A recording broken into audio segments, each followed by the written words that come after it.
Shalom, selamat pagi Bapak Ibu yang dikasihi Tuhan. Pada pagi hari ini gembira sekali saya bisa ketemu kembali dengan Bapak Ibu. Terlebih kita sebentar lagi akan merayakan Natal. Karena itu kita mau memuji dan menyembah Tuhan sambil merenungkan betapa besar kasih Bapa kepada kita. Allah Bapa yang sudah mengirimkan putranya untuk menjadi manusia dan menyelamatkan kita semua. Kita akan berdoa yang akan dipimpin oleh Saudara Aaron. Tuhan, kami mengucap syukur buat pagi hari ini, buat kesempatan satu kali lagi yang Tuhan berikan kepada setiap kami ya Tuhan. Kalau sebentar kami mau memuji, menyembah, mengagungkan nama-Mu ya Tuhan. Kami undang Roh Kudus-Mu ya Tuhan, hadir melawat setiap kami ya Tuhan. Kami percaya ya Tuhan, dalam hadirat-Mu kami satu frekuensi Tuhan. Di dalam hadirat-Mu ya Tuhan, tidak ada jarak yang dapat memisahkan kami semua Tuhan. Terima kasih ya Tuhan, kami undang Roh Kudus-Mu, turunlah ya Tuhan. Di dalam nama Yesus kami sudah berdoa mengucap syukur. Amin. Amin.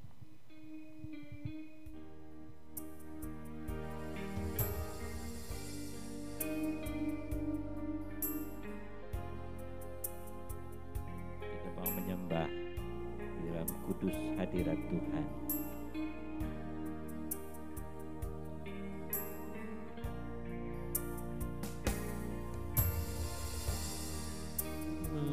Menyembah dalam kudus hadirat-Mu, hampiri tata kasih karunia-Mu Bapa.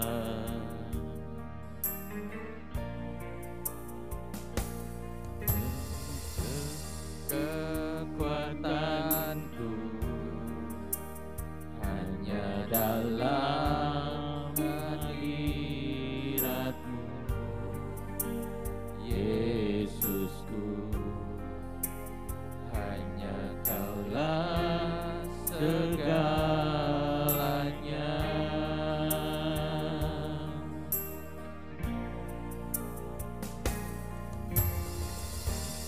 Ku menyembah dalam kudus hadirat-Mu, hampiri tata kasih karunia-Mu Bapa. Kekuatanku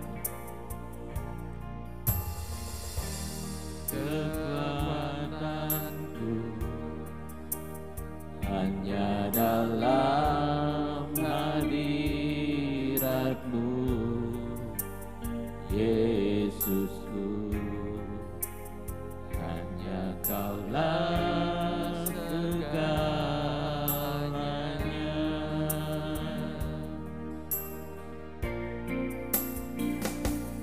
Yang ingin Kau hadir di sini, ku rasakan kuasa yang tak terbatas.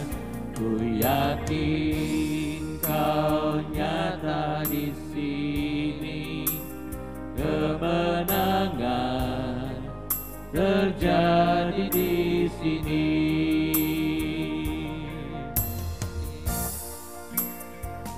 Ku yakin Kau hadir di sini, ku rasakan kuasa yang tak terbatas.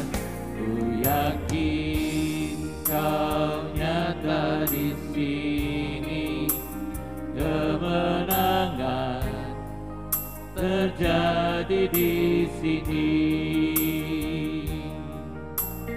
Kami mau menyembah Engkau Tuhan. Menyembah dalam kudus hadirat-Mu, hampiri tata kasih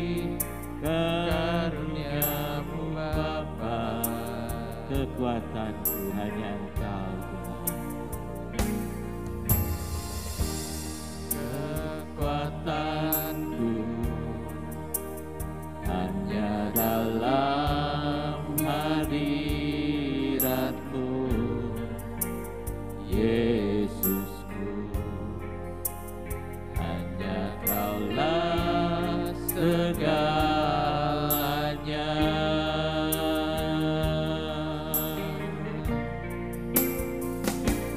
Yakin Kau hadir di sini, ku rasakan kuasa yang tak terbatas.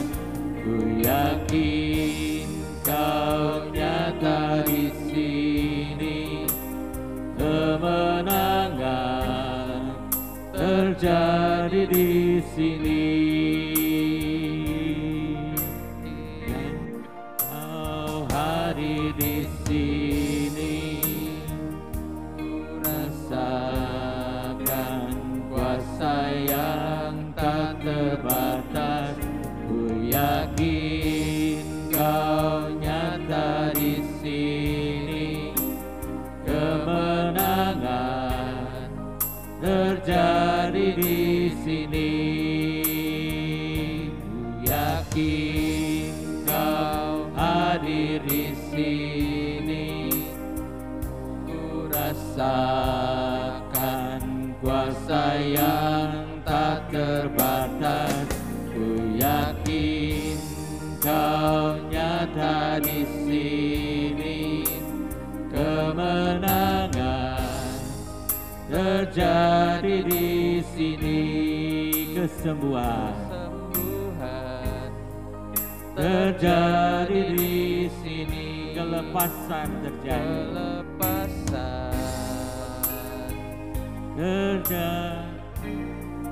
terjadi di sini.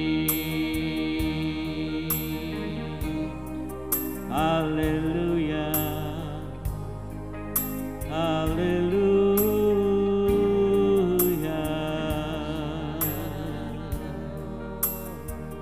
haleluya. Kami yakin Tuhan, kemenangan dari-Mu terjadi di sini. Haleluya Tuhan, terjadi di hidup kami. Haleluya Tuhan, Haleluya.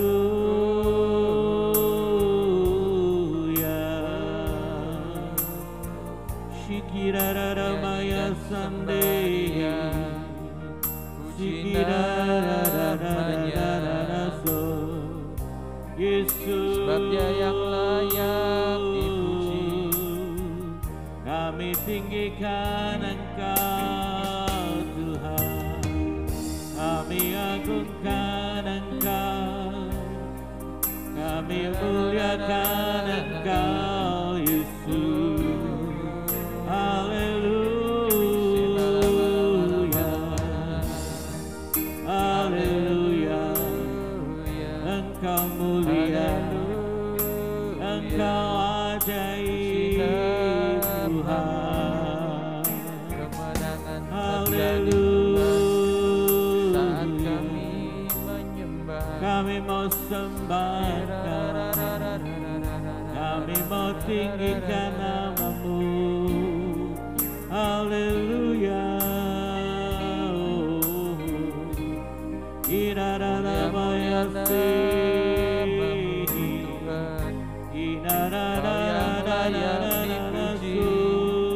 Kau yang layak untuk disembah.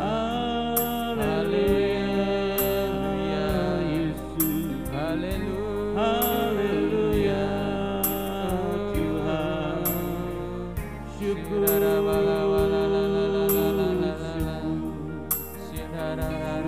padamu, syukur buat kasih-Mu,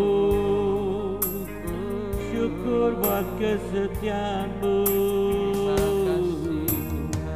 Haleluya, haleluya. untuk kebaikan, untuk kemurahan dalam setiap kami.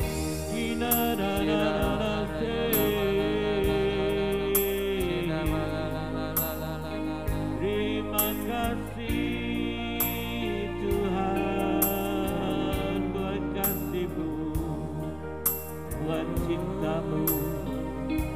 buat kesetiaan-Mu.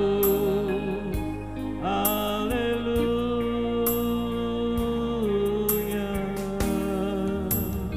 Iraralamaya karalamaso.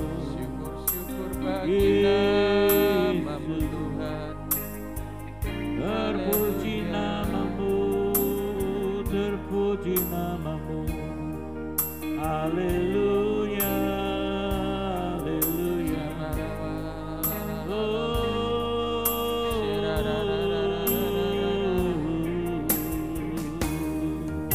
Haleluya. Ina dalam masa dalam masi. Ira ra ra ra ra ra ra ra so.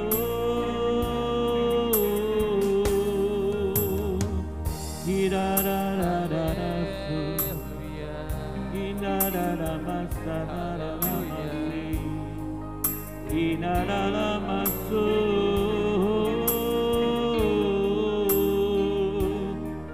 Terpuji nama-Mu, terpujilah Engkau. Kami sembah Tuhan.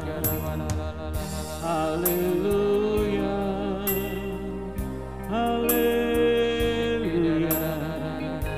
haleluya. Uralamaya se, uralamaya se.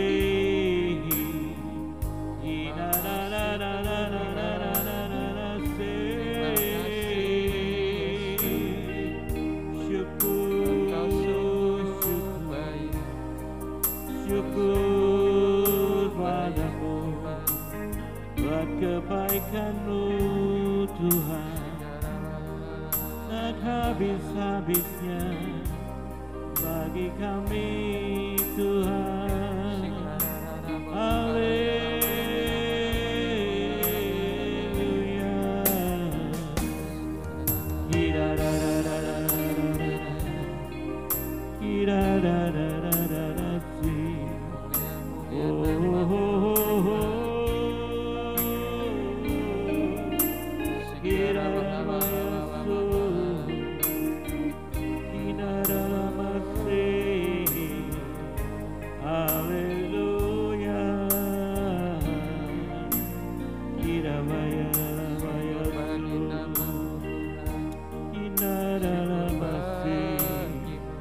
Haleluya,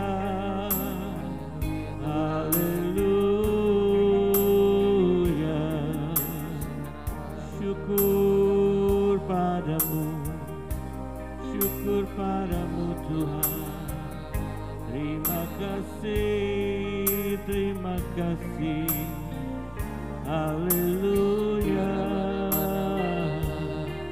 haleluya.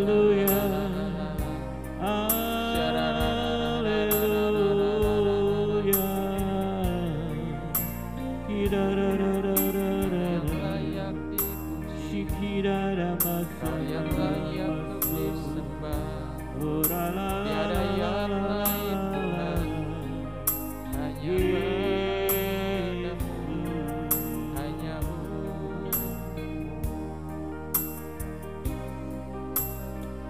Kami mau mengakui Engkau di Engkaulah Raja Damai. Kau yang sudah turun ke dunia untuk menyelamatkan kami Tuhan. Terima kasih Tuhan. Kami mau memuji dan menyembah Engkau. Segala kemuliaan bagi-Mu di tempat yang maha tinggi.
untuk tebus dosa. Kaulah Allah yang ku puji, Kaulah Allah yang ku sembah. Kemuliaan bagimu di tempat maha tinggi. Kemuliaan bagimu di tempat maha tinggi.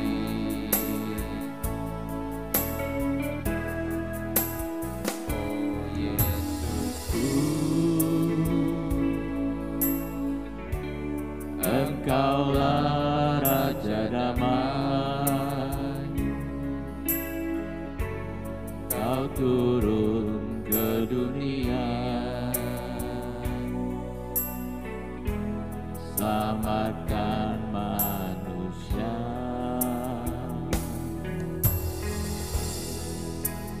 Oh Yesusku, Kau Tuhan penuh kasih, Kau berikan hidupmu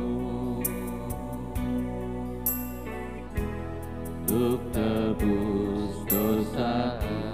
Kaulah Allah yang ku puji, Kaulah Allah yang ku sembah.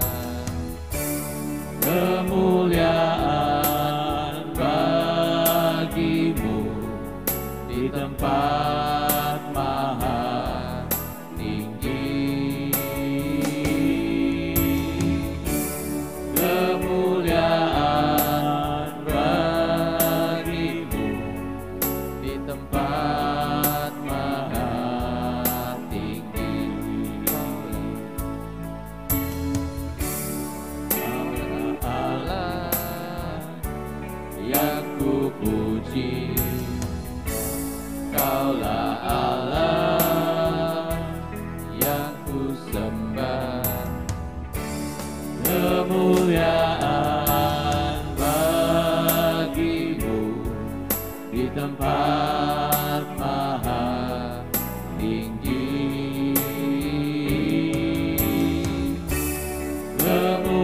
Kemuliaan bagimu di tempat maha tinggi.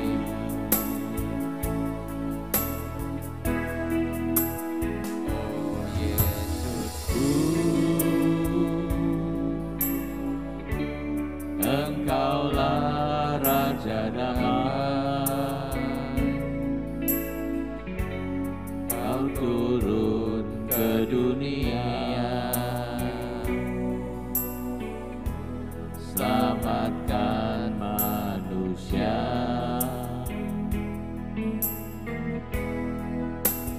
Oh Yesusku, Kau Tuhan penuh kasih, Kau berikan hidupmu untuk tebus dosa.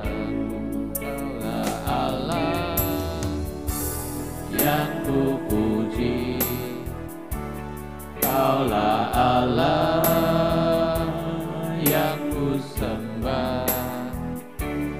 Kemuliaan bagimu di tempat maha tinggi.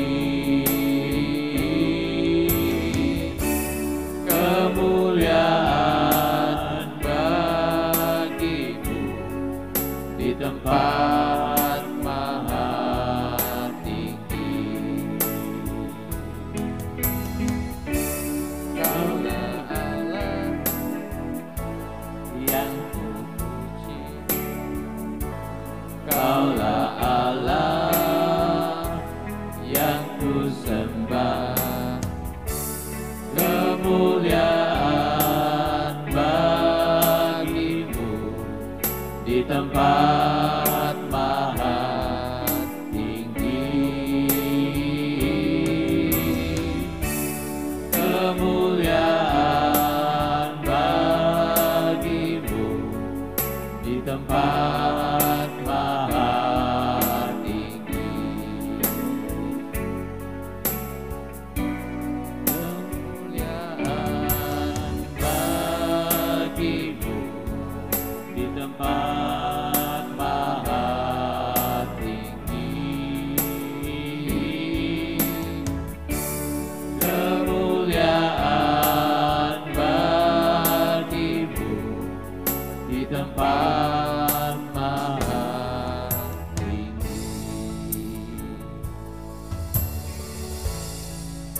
bagimu hanya di tempat maha tinggi. hanya Haleluya, kami bersembah, kami muliakan Engkau.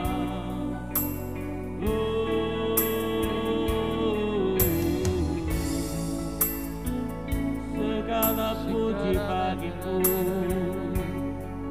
segala kemuliaan bagimu. Haleluya, haleluya.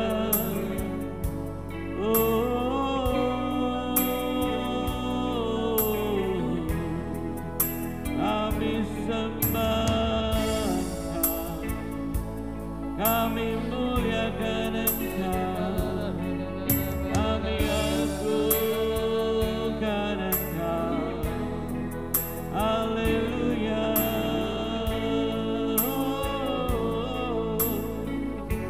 Hirararamaya sandi,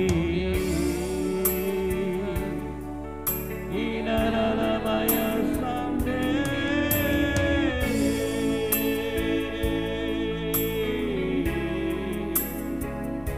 Engkau ajaib, Engkau mulia, Engkau dahsyat. Terima kasih Tuhan, Engkau milikku. Terima kasih Engkau Tuhanku. Syukur, syukur, syukur. Kami punya Engkau, aku milikmu. Terima kasih Tuhan, Engkau juru selamatku. Terima kasih, oh, Iraralama kasandi, Iraralama yasu. Haleluya, Koralama yarama yarama. Inilah hidupku, inilah hatiku. Terima kasih, terima kasih. Pakailah seturut kehendakmu. Terima kasih Tuhan. Haleluya, haleluya.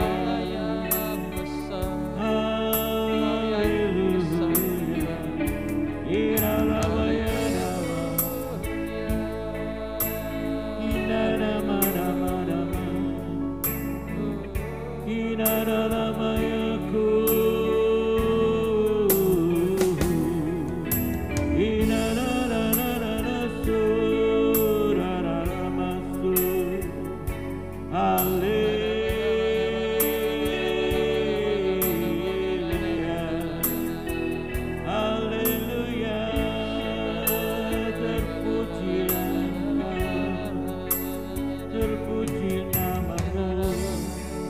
Haleluya.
Haleluya, haleluya, Ramayaso,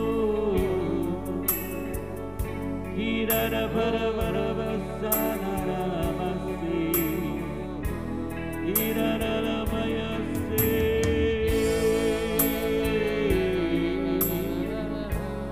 Yesus Engkau ajaib, Engkau juru selamatku, Engkau mulia. Haleluya,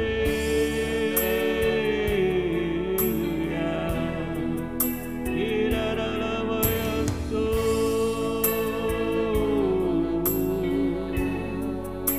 Irararabayaso, Irararabayaso, Irararararaso. Haleluya, haleluya, Irararabayase, terpuji namamu, terpuji namamu Tuhan. Haleluya, Engkau agung, Engkau ajaib. Terima kasih Tuhan, terima kasih buat anugerah-Mu, buat kebaikan-Mu, buat keselamatan-Mu.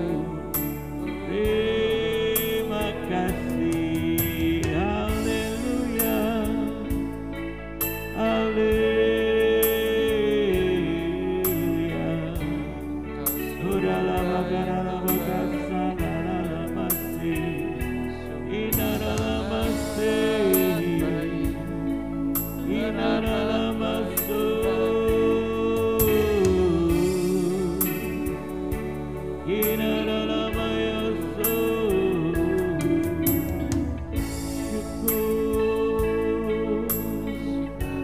Syukur, haleluya, haleluya. Engkau Tuhanku, Engkau ajaib, Engkau mulia. Terima kasih, aku mengagungkan Engkau, aku menyembah-Mu, aku memuliakan-Mu. Haleluya,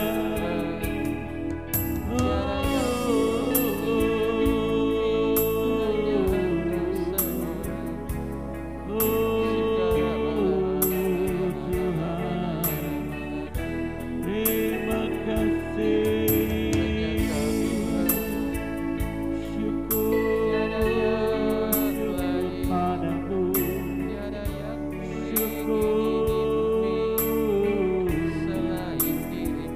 Haleluya, haleluya.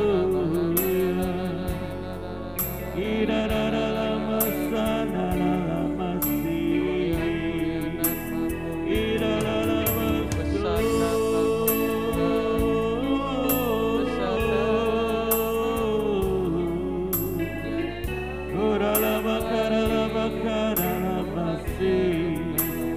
terima kasih buat anugerah-Mu,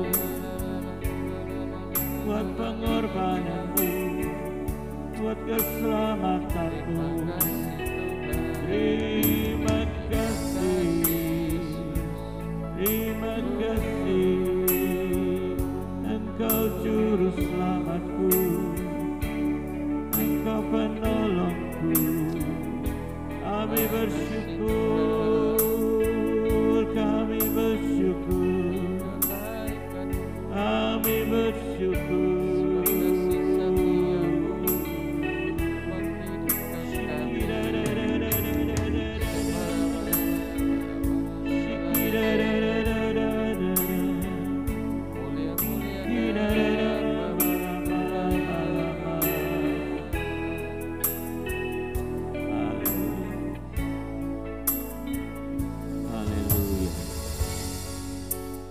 Kami mau belajar dari orang-orang Majus Tuhan yang datang menyembah Engkau, yang memuji Engkau, yang mempersembahkan sesuatu bagi Engkau ya Tuhan. Kami mau menyembah Engkau dengan segenap hati kami. Kami mau memuji Engkau dan mengakui Engkau sebagai Raja.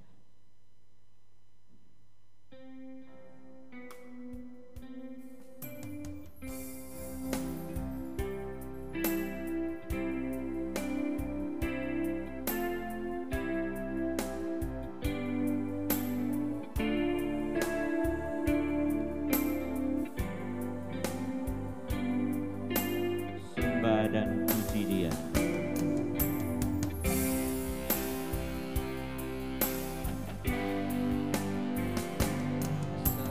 Sembah dan puji Dia, sembah dan puji Dia, sembah dan puji Dia.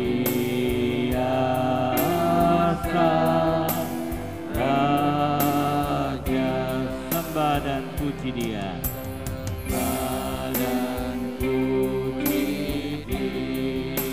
Dia, sembah dan puji Dia, sembah dan puji Dia, Sang Raja, sembah dan puji Dia, sembah dan puji Dia, sembah dan puji Dia, sembah dan puji Dia, Sang Raja, sembah dan puji Dia, sembah dan puji Dia, sembah dan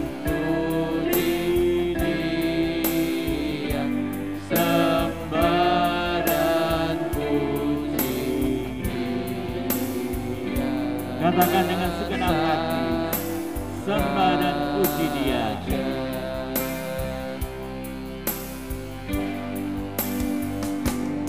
Sembah dan puji Dia, sembah dan puji Dia, sembah dan puji Dia,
sambutan. dan puji Dia, sembah dan puji Dia, sembah dan puji Dia, Sang Raja. Sembah dan puji Dia, Sang Raja. Sembah dan puji Dia, Sang Raja.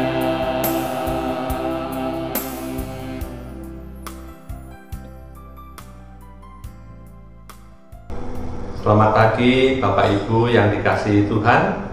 Pagi hari ini kita akan membaca bersama membahas dari 1 Raja-Raja pasalnya yang ke-14. Cerita tentang seorang raja bangsa Israel yang bernama Yeroboam.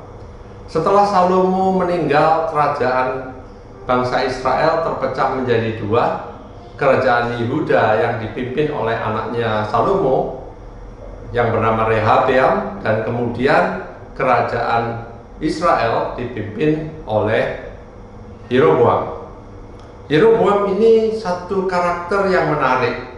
Pada waktu Salomo menjadi raja, Yeroboam dan ayahnya Nebat, mereka mengungsi ke Mesir karena mereka melarikan diri dari Salomo. Tetapi setelah Salomo meninggal, mereka kembali untuk mulai memimpin bangsa Israel. Satu hal yang menarik adalah Tuhan sendiri yang mengangkat Yeroboam menjadi raja. Tapi kehidupan Yeroboam tidak menjadi seorang yang menghargai apa yang Tuhan lakukan. Seharusnya dia menyadari kebesaran Tuhan yang sudah membawa dia dari orang yang biasa, seorang pelarian, menjadi seorang raja yang memimpin bangsa Israel. Tetapi dia takut kalau dia membiarkan bangsa Israel itu beribadah di bait Allah di Yerusalem. Dia takut jangan-jangan satu hari bangsa Israel ini akan meninggalkan dia. Jadi alih-alih dia menyuruh orang-orang ini untuk beribadah kepada Tuhan dengan sungguh-sungguh, dia malah mendirikan bukit-bukit pengorbanan dan memimpin bangsa Israel di dalam penyembahan berhala. Kita membaca bahwa akhirnya Yeroboam membawa bangsa Israel jauh dari Tuhan. Sampai satu hari anaknya jatuh sakit yang namanya Abia. Kemudian Yeroboam mengatakan kepada istrinya untuk pergi mencari hamba Tuhan yang sudah menubuatkan dia untuk menjadi raja. Tapi ketika dia masuk, hamba Tuhan ini langsung tahu bahwa istri Yeroboam ini datang. Dan Nabi Ahia mengatakan, kenapa engkau berpura-pura? Dan kemudian dia menyampaikan apa yang menjadi pesan Tuhan, bahwa anaknya akan mati, anaknya nggak akan sembuh, tapi justru hanya anaknya lah yang mendapatkan kuburan yang layak. Karena hanya pada anaknya yang bernama Abia ini Tuhan menemukan sesuatu yang baik. Selanjutnya diceritakan bahwa Yeroboam ini akhirnya kehidupannya hancur dan negaranya Tuhan ambil alih dan diserahkan kepada raja yang lain. Ayat 8 dikatakan, aku telah mengoyakkan kerajaan dari keluarga Daud dan memberikannya kepadamu. Tetapi engkau tidak seperti hambaku Daud yang tetap mentaati segala perintahku dan mengikuti aku dengan segenap hatinya, dan hanya melakukan apa yang benar di mataku. Sebab engkau telah melakukan perbuatan jahat lebih dari semua orang yang mendahului engkau. Telah membuat bagimu Allah lain dan patung-patung tuangan, sehingga engkau menimbulkan sakit hatiku. Bahkan engkau telah membelakangi aku. Maka aku akan mendatangkan malapetaka kepada keluarga Yeroboam.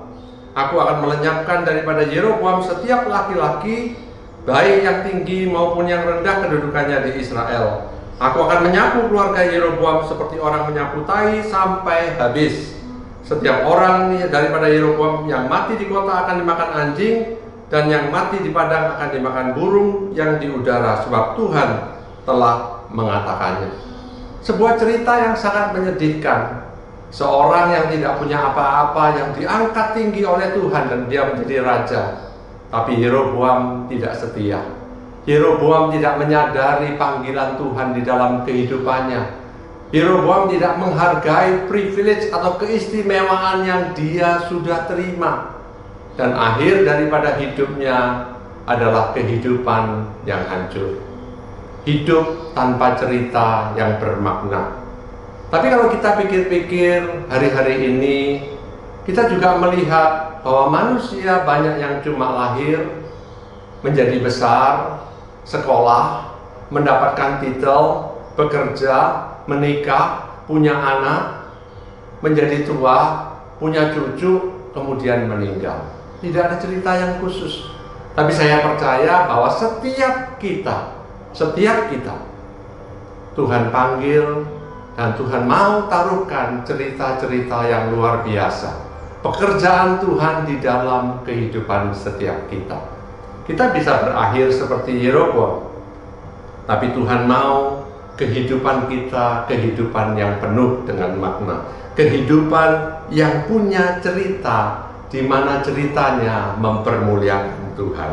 Apa kira-kira kalau kita meninggal, cerita apa yang kita punya, yang kita bisa tinggalkan? Setiap orang pasti meninggalkan cerita-cerita yang seperti apa. Kita selalu sibuk dengan hal-hal yang di dunia ini, hal-hal yang sementara. Tuhan mau kita punya cerita, bukan hanya hal-hal yang sementara, tetapi hal-hal yang bersifat kekal, hal-hal yang mempermuliakan nama Tuhan. Saya ingat sebuah ayat yang menurut saya sangat-sangat bagus untuk kita renungkan hari-hari ini, terutama sudah mendekati beberapa hari lagi Natal. Dan mungkin bagi Bapak Ibu yang sudah merayakan Natal, saya ucapkan selamat hari Natal, Tuhan memberkati.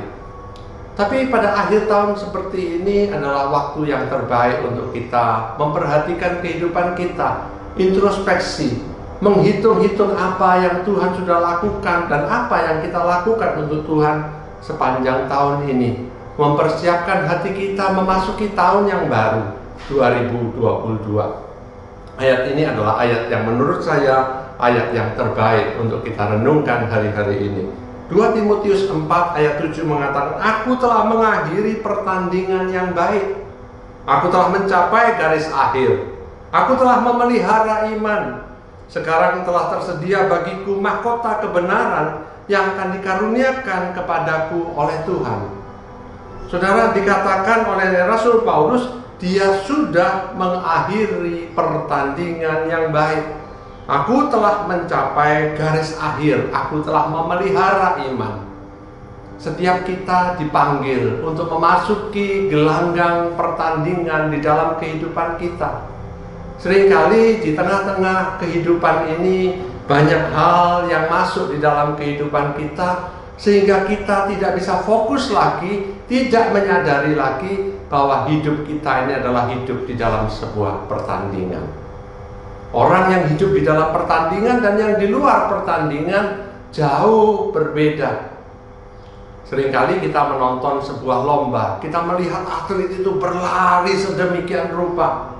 Sebelum dia ikut pertandingan, dia berlatih sedemikian rupa.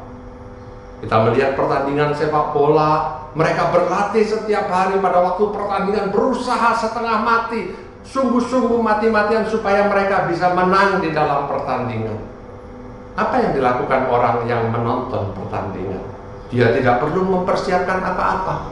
Dia bisa datang dan memberikan kritik-kritik. Seharusnya dia lari lebih kencang, seharusnya dia menjaga lebih kuat, seharusnya dia main lebih sungguh-sungguh. Seolah-olah kita ini sudah melakukannya. Hati-hati, Paulus mengingatkan kita semua ada di dalam pertandingan. Orang yang ada di dalam pertandingan tahu apa yang namanya latihan berat. Orang-orang yang ada di dalam pertandingan tahu apa namanya sakit ketika mempersiapkan diri. Tapi kita, kalau kita nggak sadar kita di dalam pertandingan, kita hanya ingin entertainment. Kita ingin merasa disenangkan. Orang yang tidak melayani lebih mudah memberikan kritikan bagi orang yang melayani. Khotbahnya kurang bagus, nyanyinya fals, tampilannya kurang keren, apapun kita bisa katakan. Kenapa? Karena kita tidak di dalam pertandingan. Tuhan memanggil setiap kita masuk di dalam gelanggang pertandingan. Orang yang di dalam pertandingan tahu apa artinya mempersiapkan diri. Mari kita mempersiapkan diri kita dengan baik. Mari kita tahu bahwa kita ini semua dipanggil hidup di dalam pertandingan. Satu kali anak saya yang nomor 2, dia pengen, karena dia les taekwondo, dia ingin untuk ikut lomba taekwondo. Kemudian dia mulai mempersiapkan diri. Di dalam persiapannya dia cedera ankle-nya atau tumitnya. Dan dia berjalan terpincang-pincang. Saya katakan, kamu mau ikut pertandingan, kakimu lagi sakit, lebih baik dibatalkan, gak usah pertandingan. Tapi yang mengagetkan saya, anak saya yang ketika itu berumur sekitar 15 tahun, dia bilang, "Papa, aku mau ikut pertandingan, aku harus dapatkan nomor untuk bisa menang." Dan dia tetap berlatih. Sampai pada hari H-nya ketika berangkat ke pertandingan, saya antar, kakinya masih belum sembuh total. Di dalam pertandingan dia bahkan mencederai kaki satunya lagi, sehingga ketika pulang terpincang-pincang. Tapi dia senang. Kenapa? Dia mendapatkan juara nomor 2 pada waktu pertandingan itu. Dia pulang dengan senang. Dia bilang, aku akhirnya bisa menang juga. Ada bedanya orang yang di dalam pertandingan dan orang yang di luar pertandingan. Apakah hari-hari kita penuhi dengan hanya mengkritikin orang-orang lain? Dia kurang ini, dia kurang ini, dia kurang ini. Jangan-jangan kita hanya jadi penonton dan kita bukan atlet yang di dalam pertandingan. Saya percaya Tuhan memanggil setiap kita untuk tinggal di dalam pertandingan. Yang bagian kedua dikatakan, bagaimana kita juga bukan hanya ikut pertandingan, tapi bagaimana kita mengakhiri pertandingan dengan baik. Banyak orang ikut pertandingan, tapi nggak semua menyelesaikan pertandingan. Mana lebih penting, memulai atau mengakhiri? Paulus mengatakan, aku sudah mengakhiri pertandingan yang baik. Aku telah mencapai garis akhir. Kalau Bapak Ibu, Saudara pagi hari ini bersama-sama kita mendengar apa yang disampaikan, berarti kita belum selesai pertandingannya. Ada orang-orang yang sudah dipanggil mendahului kita pulang ke rumah Bapa. Mereka sudah menyelesaikan pertandingannya. Alangkah baiknya kalau setiap kita ini bisa mengakhiri kehidupan kita dan kita mengatakan seperti Paulus, aku sudah mengakhiri pertandingan yang baik. Aku sudah menjaga iman. Aku sudah mencapai garis akhir. Ada mahkota kebenaran yang akan dikaruniakan Tuhan kepadaku. Bagaimana kita melewati tahun ini? Harapan kita semua, kita sudah melewatinya dengan baik. Kita sudah memberikan yang terbaik kepada Tuhan. Dan kita mempersiapkan diri kita memasuki tahun 2022. Sehingga kita juga bisa mengatakan bersama-sama dengan Paulus, aku juga sudah ikut pertandingan. Dan aku juga menyelesaikan pertandingan dengan baik. Kita melihat di dalam Alkitab buku yang paling jujur. Dituliskan semua yang baik dan yang tidak baik. Kita melihat kehidupan Gideon. Gideon seorang anak muda yang penakut. Pada waktu itu bangsa Israel lagi dikuasai bangsa Midian. Dia sembunyi di pemerasan anggur. Kenapa? Karena dia takut. Tapi Tuhan angkat Gideon. Gideon menjadi seorang hakim yang besar. Dia memimpin bangsa Israel mengalahkan bangsa Midian. Tapi kalau kita mau jujur, kita baca sampai habis cerita daripada kehidupan Gideon. Akhir dari kehidupan Gideon tidak terlalu baik. Dia bukan hanya menjadi hakim, dia berusaha menjadi imam. Dia kemudian meninggalkan apa yang dia seharusnya lakukan dengan baik. Gideon berakhir dengan tidak baik. Bagaimana dengan Salomo? Salomo dikenal sebagai seorang yang penuh dengan hikmat Tuhan. Kita baca kitab Amsal, kita lihat di sana betapa banyaknya hal-hal yang begitu baik yang akan kita bisa pakai di dalam kehidupan kita. Ketika Salomo memulai hidupnya menjadi raja, Tuhan kasih kesempatan dia untuk memilih. Dia tidak memilih kekayaan, dia tidak memilih kekuatan. Dia minta sama Tuhan, Tuhan berikan aku hikmat supaya aku bisa memimpin umatmu. Dan Tuhan katakan, wow, luar biasa. Karena engkau hanya minta hikmat, aku berikan lainnya sebagai bonus. Kita bisa bayangkan Salomo yang muda, penuh kuasa, penuh kekayaan, penuh hikmat. Bagaimana akhir hidup Salomo? Akhir hidup Salomo nggak terlalu baik. Setelah dia menjadi jaya, dia mulai mengumpulkan istri-istri dari bangsa-bangsa yang kafir, yang tidak mengenal Tuhan, penyembah-penyembah berhala. Dan pada akhir hidupnya di Israel banyak tempat penyembahan berhala. Salomo memulai dengan luar biasa, berakhir dengan sangat buruk. Bagaimana dengan Paulus yang menuliskan ayat tadi? Paulus memulai hidupnya sebagai seorang siswa yang belajar tentang hukum Taurat.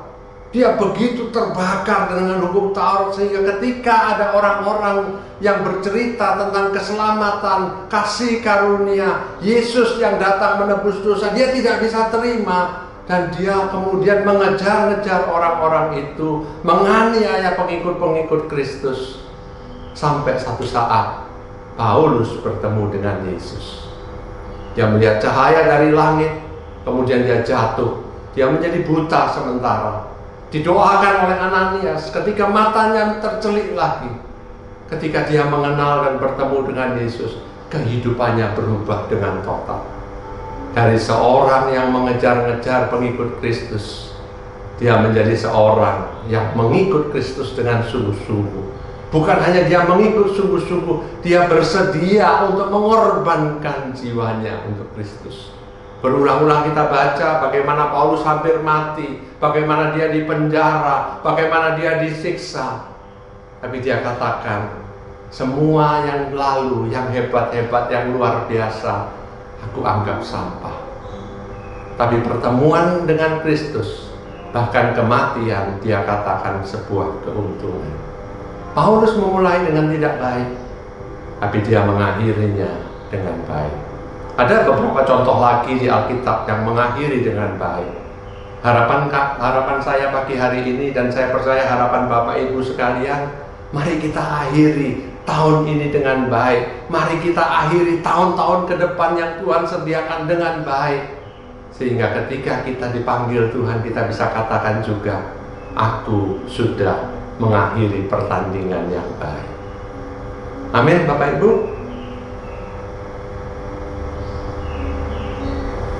Hari-hari ini kita juga dengar banyak hamba-hamba Tuhan besar yang sudah tidak lagi melayani. Ada yang karena masalah keuangan terpaksa harus mengundurkan diri.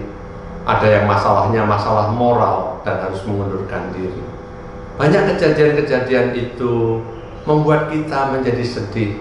Orang-orang yang sudah memberi contoh, yang membawa banyak orang datang kepada Tuhan, di akhir kehidupannya dia jatuh dan ditinggalkan orang, menjadi batu sandungan bagi banyak orang. Kita perlu berdoa untuk orang-orang tersebut, hamba-hamba Tuhan yang Tuhan sudah pakai.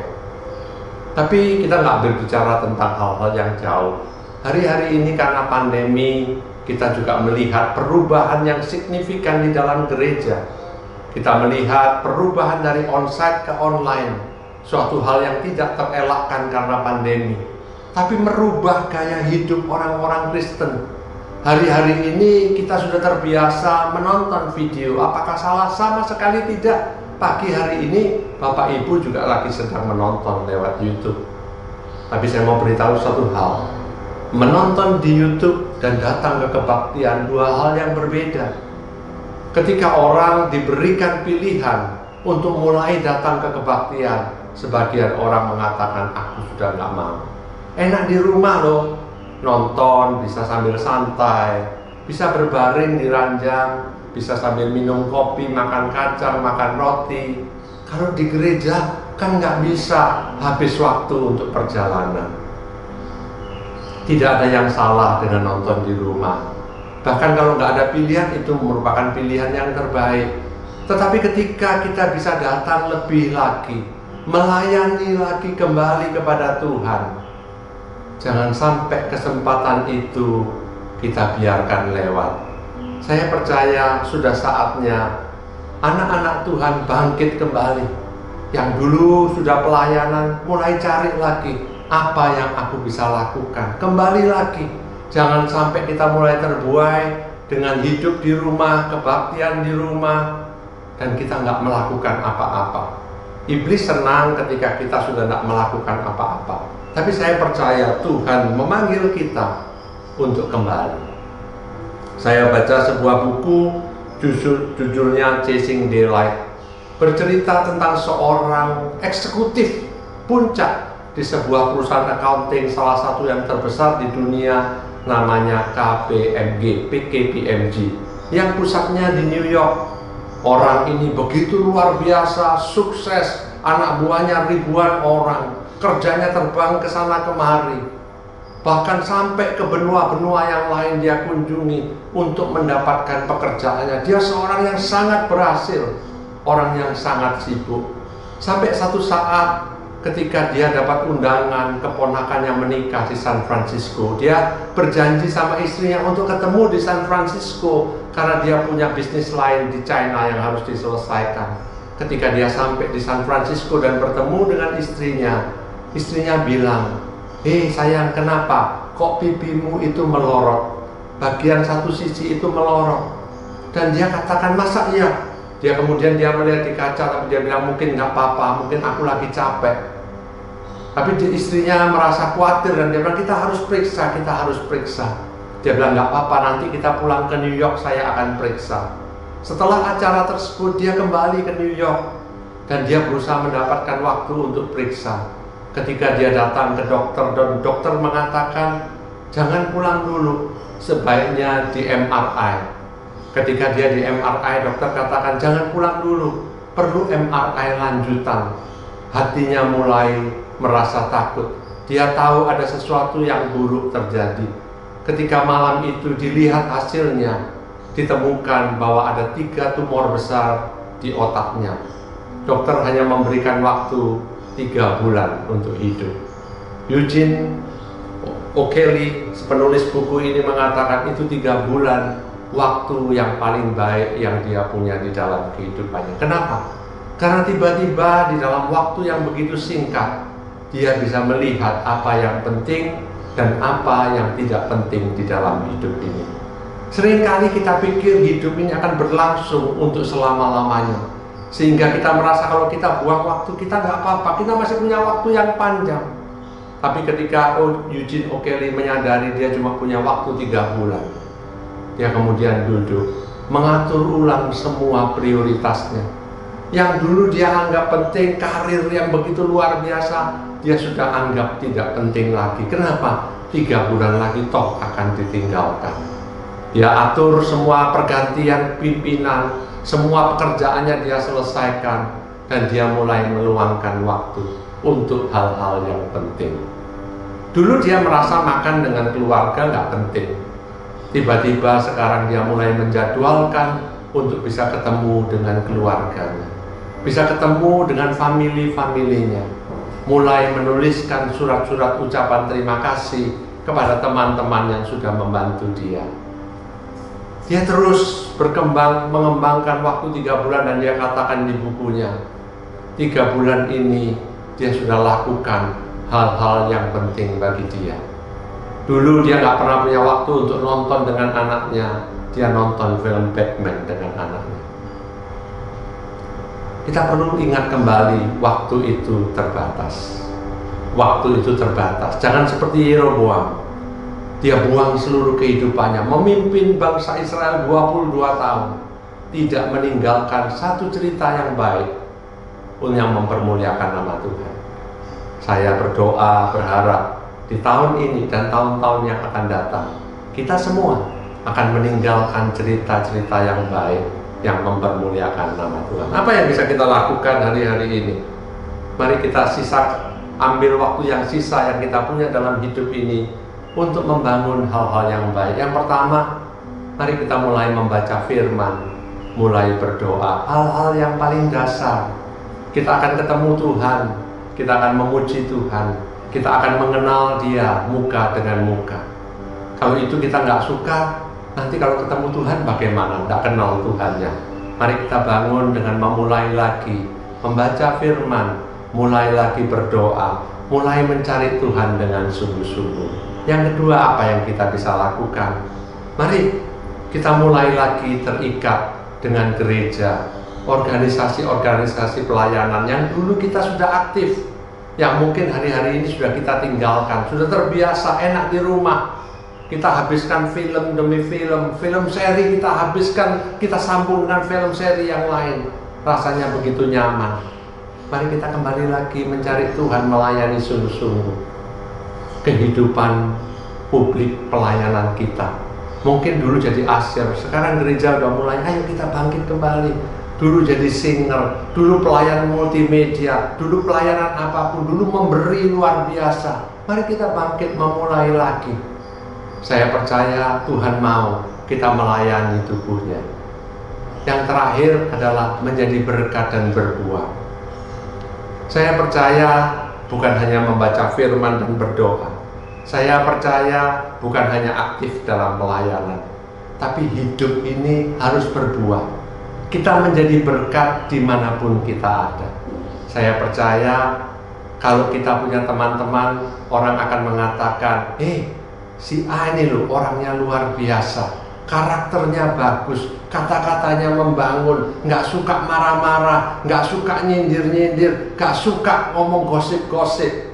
Kalau diperlukan membantu, dia membantu. Aku hidupku dibangun loh, aku hidupku dibangkitkan loh. Aku dulu patah semangat, sekarang aku semangat ikut Tuhan. Saya percaya Tuhan panggil kita untuk berbuah, menjadi berkat dimanapun Tuhan tempatkan kita.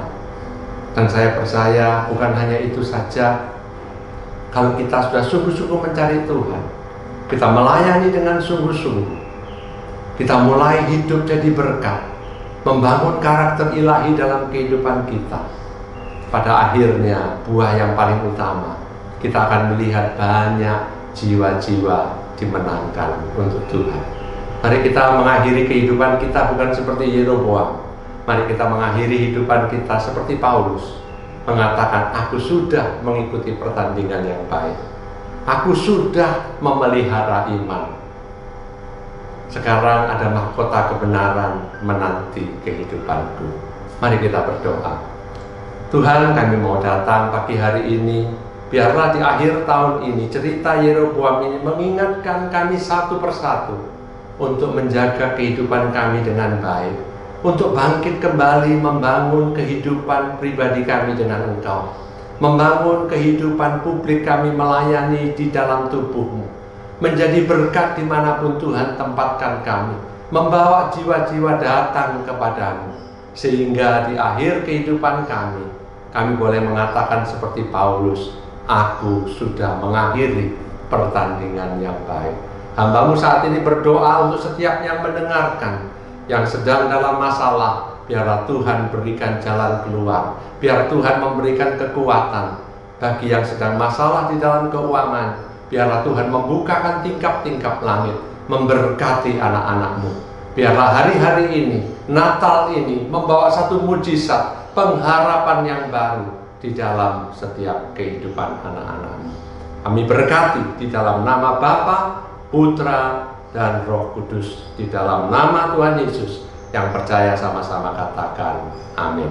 Tuhan Yesus memberkati Bapak Ibu.